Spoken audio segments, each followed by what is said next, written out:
Welcome to another edition of Tom's Real Food Podcast.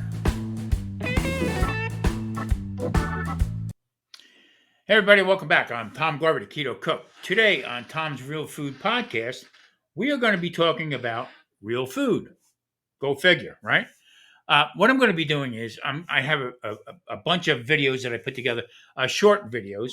Okay, I can't play the music on them, but all the shorts that I've made of different things that I've cooked throughout the years to stay keto clean and try to keep it healthy. Now, they are naysayers out there saying, well, you just can't eat beef and you just can't eat pork and stay away from pork. Watch the chicken and all this stuff. Now, furthest thing from the truth.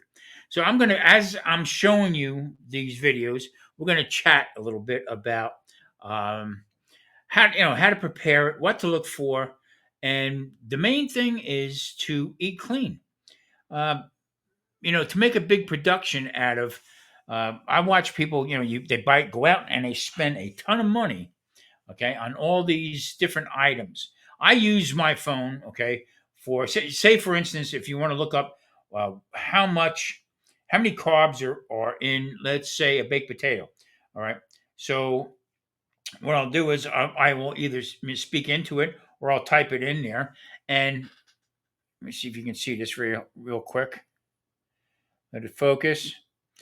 So as you can see right there, it talks about a russet potato, all right? 64 grams of carbohydrates. That tells me, guess what? I can't eat that. Why is that? Because, hello, a little fuzzy. There we go. Why can't I have that? Because I do 20 carbs or less, all right? So there is 40 carbs, 44 carbs over my limit just from one potato. So, exaggerating a little bit. Now, I do between 20 and 50 carbs, but in the beginning, I was very strict to get the 72 pounds off my body, and also trying to get my blood sugars back working the right way. Now, age has a lot to do with this. Okay, now I'm way past prime. Let's put it that way. So, but it's good. I feel really good. I get around real well. Aches and pains come and go. Fire cider helped me out. So changing your lifestyle and the way you eat can't go wrong. Vegetables. I try to stick to green leafy vegetables. There again. Now we know in a cup of broccoli there are 6 carbohydrates, and I'm going to prove that to you right now because I try not to have anybody blow smoke, especially me, talking about what I do and keeping it clean. So let's go in here. We're going to Google. All right.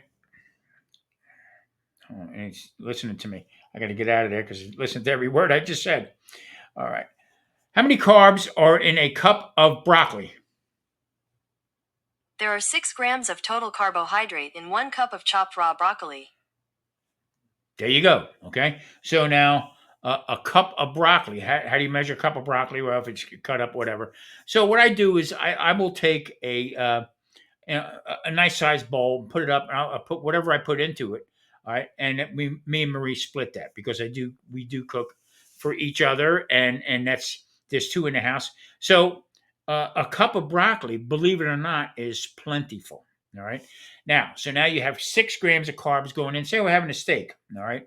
Ribeye or T-bone or whatever kind of beef that you're cooking. All right. 0 carbs in that. So you're dealing with 6 carbohydrates. Simple. Very simple. Killing the cravings is the main thing that you got to do. Maybe I should like to have some French fries and stuff. Okay. In order of French fries, let's go in there. Let's see what this has here. How many carbohydrates are in French fries? There are 48 grams of total carbohydrate in 1 medium serving of French fries.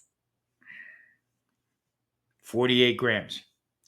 You get my drift? You understand what I'm saying? So substituting, okay, the potatoes for. So if there's 48 grams of carbohydrates and I'm doing 20 carbs or less, that's not good, right? Okay. So, but a nice piece of beef with 0 carbs, All right. And also a cup of broccoli cooked with lemon, butter, garlic. All right. Maybe a little pepperoncino in there. Uh, what are we talking about? 6 carbs, 8 carbs, 9 carbs, whatever.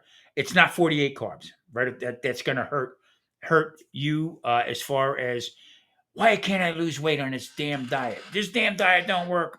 Blah blah blah blah blah. This is a good tool. Okay. That actually helped me way in the beginning. Okay, I couldn't figure out because everything was the numbers and why am I doing that? Just getting ready to have dinner. Marie, what do you feel like having? Some broccoli, maybe some pork chops or whatever. Okay, I know for one serving is 6 carbs of broccoli. We're good. And that's when the weight started coming off me. And then it dawned on me, coming from my cooking career in the past, that we pushed. I feel guilty that I pushed so many carbohydrates out to people. It was kind of ridiculous. They blamed the meat. So you sit down with a big baked potatoes, 64 carbs, okay, a big baked potato. They blamed the butter. They blamed the sour cream. They didn't blame the potato. They blame the meat. Meat's the culprit. Your cholesterol went up high.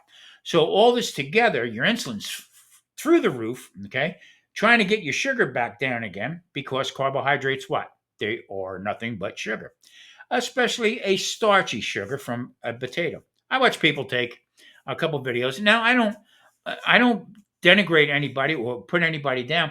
If that's is what your belief is and how you're doing, I watch people that take French fries or potatoes, soak them in water, rinse them, they're getting the starch and stuff out to a point. But the starch is still in the potato, right? You're never going to flush it all out. Now, back in the restaurant days, we used to soak them, but I used to pre-cook them. I used to take a couple big baskets of French fries, drop them into the oil, and take them out. Okay, put them into the cooler and save them for that night for service. And if we were kind of slow in the beginning, I would do that because later on at night, I knew our late night menu was going to pick up, and we did a lot of French fries in there. But as far as getting the starches out, that's up for debate. So here's what I'm going to do: is I'm going to we're 7 minutes into this video here, and what I'm going to do is I'm going to bring up just stuff that I cooked in the past. I had to take the music off it because it is a copyright.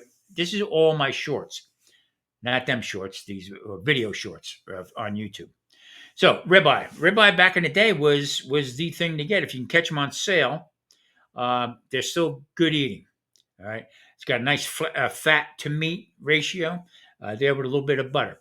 Can't go wrong. That will fill you up.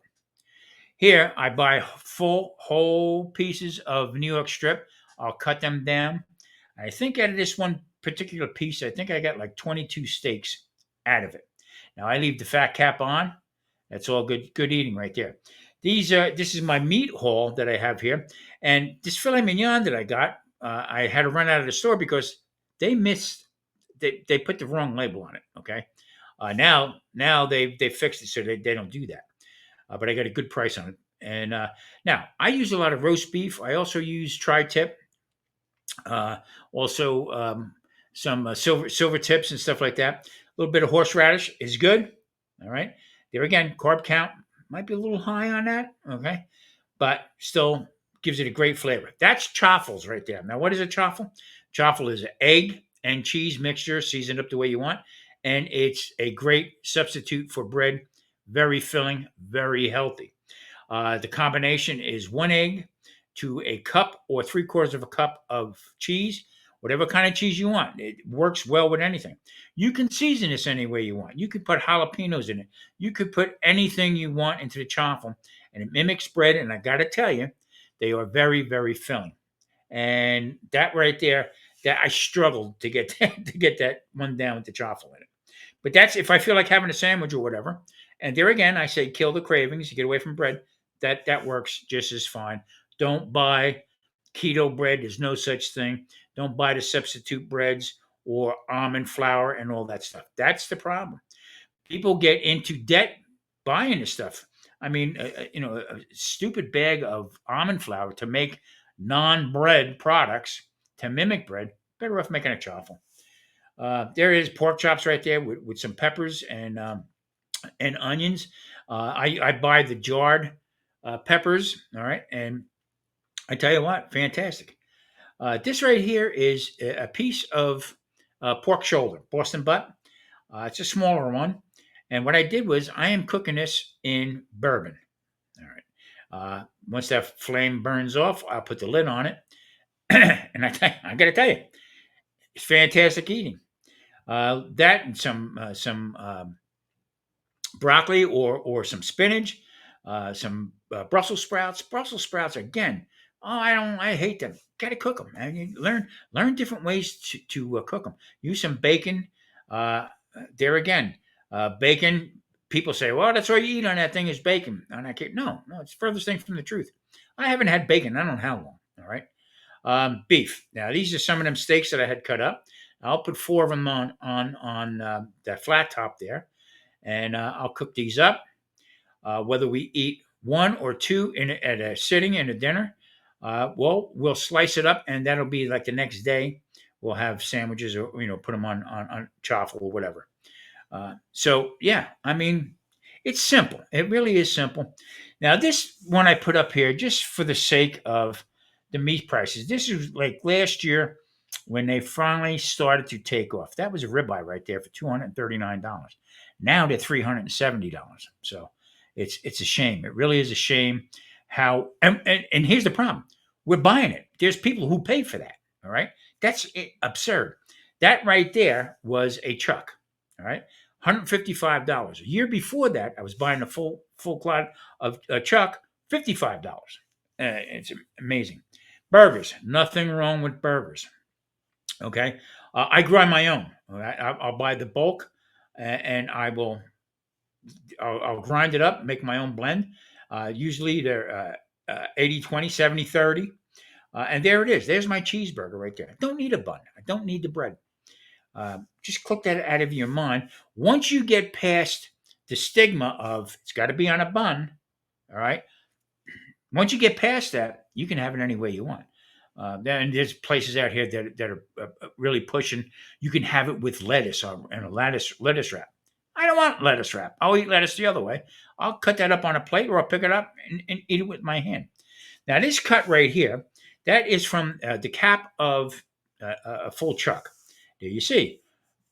Broccoli, garlic, okay, in the lemon butter sauce, butter on top of that steak. It does not get any better. Chicken, all right. That right there is lemon garlic chicken, all right, with broccoli. I mean, it looks great. I have people tell me, you know what, Tom, that keto cooking is not for me. Look at that.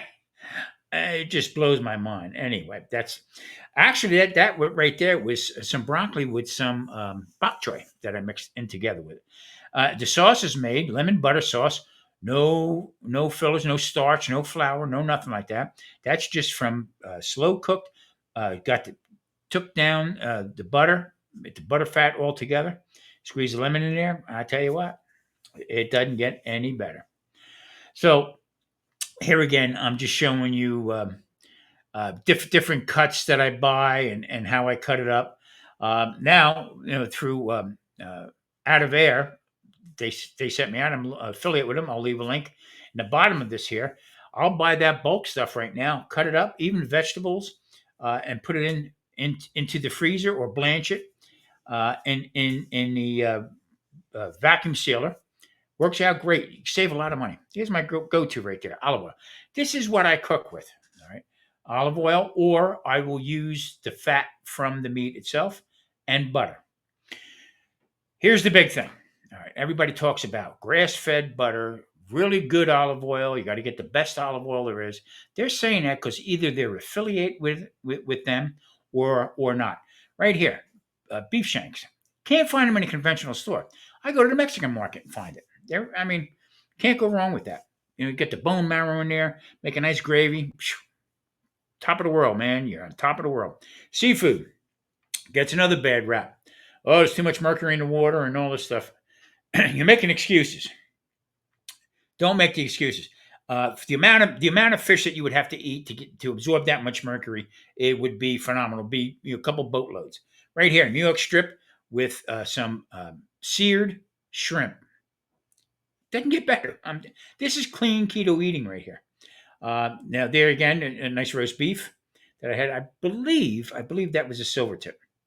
There you see, plate's empty, full. Walk away from the table. You're honest to God, filled up to the brim. Now this is outside. I take my cast iron. There are a couple New York strips right there. I like New York strips because of the price range of it. It's got a good beefy flavor versus paying through the nose for a ribeye. Ribeye's a great steak, all right, but you got to deal with your pocketbook. So there again, retired, fixed income. I eat pretty good eating clean keto. I don't have to worry about the substitutes and stuff like that. Now, do I trip and fall? Absolutely, I do. Every once in a while, I'll have a little, off-color stuff, maybe a little bread or something like that. But that's on me. All right, I'm the one that has to suffer from that. So I use zucchini quite a bit. Now, zucchini can, there's people. Well, you can make them into French fries. No, they're zucchini. Okay, they'll cook up nice. You season them up right, and it's a good filler. It is a good substitute for other vegetables. Now, this right here, this is my no flour pasta. All right, sit down, relax. What I did was I think there's three ingredients to this, and I made pasta out of it. So it's cream cheese, uh, pork rinds, and I believe it was cream cheese and egg. All right, and I'm not quite sure about this one here, but what I did was I made the pasta out of it. All right, and slice it, bake it in the oven, slice it. Okay, there you go, right there. If you get that crazy craving for pasta, also you can use egg life wraps, but they're expensive now because of the price of eggs. I did a lot of egg life wraps trying to get away from the pasta end of it. So there is a lot of different ways that you can cook things. All right, there is a lot of snags that are involved in the way we do our keto life. And what do I mean by snags? That gotcha stuff. Fat bombs. Oh, you can satisfy the craving for sweets with a fat bomb. Okay, peanut butter and chocolate. No, that's deadly. That's completely deadly. All right, that'll trigger your head up here. Next thing you're sneaking around hoping nobody recognizes you, and you're buying Reese cups and go sit in a corner and eat them. That's not what you want to do. It's really not what you want to do. Also with the bread, I keep harping on the bread, and I do see people. That are still pushing, with the almond flour, and it's garbage. The oxalates in it are ridiculous. All right, and from what I was told and read up on, that it is more than a handful of almonds is toxic. Now that's what I was told, and that's what I read, and as other people say otherwise. But nuts on this kind of diet is not good. It's really not good for you. So do your research. Okay, got your phone. I mean, you can just about Google anything. There again, I said about an app. If you want to pay for an app, that's fine. I don't see the reason in it. I mean, if you can save money, food prices are crazy. Everybody thinks in the back of their mind that doing a special diet is expensive. Let me just clear the air here. If you follow all the enablers that are out there on YouTube and any other platform where they can speak or sell their products, it can be expensive. Go buy almond flour. Okay. Go buy all these different powders. Okay. Um, and anything that's processed or ultra processed is no good for you. That's why I push clean keto eating. When I say clean keto, I take the analysis of pick up a piece of broccoli. Okay. Look for the ingredients. There is none. All right. Well, look how it is processed. What's in it? All right. There's companies out there that are specifically targeting people on keto and carnivore. All right. And furthest thing from the truth. Or it does have carbs in it, but you have to check out the fiber that's in there and the net carbs. No such thing. Okay. It doesn't work for everybody that same way, where fiber will just cut out the carbohydrates. I haven't seen it. Doesn't work for me. Never did, never will. Also, with some of these sugar substitutes, that's the other killer. All right. I can go in the supermarket. And as soon as I walk in, I can smell. I can smell the sugar. All right. The bakery's right in front. You got the bakery, and then all the fruits. Okay, and then on the outside of the produce department, all in one area is all the vegetables. But dead center is all the fruits, oranges, apples, grapes, a lot of grapes. Berries are off to the side a little bit, and the prices are jacked up. Okay, so and it's all strategic the way it's set up. Right next to, as you walk in right in front of you is the bakery. All right, and all these baked goods, and you can smell it. And then you look over. What's the next thing you see? It's all the fruit, all the colors and stuff. So it's a head. It really is a head game. Then you walk down onto the other side, and then you got the cheeses on one side, and then the deli department. But then in between all that is all the stuff you need to stay away from, all the extra processed stuff. And then right next to everything else, right there is the cereals, chips and stuff. So it is a head game. They're smart on how to do it to keep us hooked. I keep saying sugar addicted. We are. It's going to take a long time to come out of it. Now I just seen that last week. I just seen that RFK has been selected to be in charge of HHS. Now I don't get into the vaccines end of it and stuff like that. That's not what I'm talking about. My main concern right now is the sugar, the highly processed foods, and how we are really damaging our kids and our young adults with all this crazy sugar, with all this fast food, with all this, uh, different candies and these drinks. Okay, I mean, I can't believe the amount of people walking around with I'm not going to mention any names, but with all these different drinks and stuff like that. No wonder why they half the time the kids today is walking around like this, okay, and they got the phone and the can in their hand. All right, I'm getting old and a little long in the tooth here, but good God Almighty, we got to stop it because you know what? Our future is not looking good with childhood obesity and type 2 diabetes starting to turn up in younger children. I mean, it's a problem. It really is a problem. All right, enough windbagging. Remember, use your phone. All right, if don't pay for an app, but find a reputable app that has all what you're looking for as far as carbohydrates and stuff. Again, stay away from the word calories. Means nothing. Okay, calorie means something happens with an explosion. Nothing to do with food. Not one iota to do with food. Your main concern should be how many carbs, how much sugar, okay, uh, and all the other ingredients. If there's more than two ingredients in it, walk away from it, put it down. You don't need it. So, all right, everybody, listen. I am Tom Garvey, the Keto Cook, Tom's Real Food Podcast. Check in this week, see what's cooking with our next Wednesday's video and stuff like that. Please hit that like and subscribe button. Go back and watch some of my other podcasts. Get familiar if you're new here, and don't forget.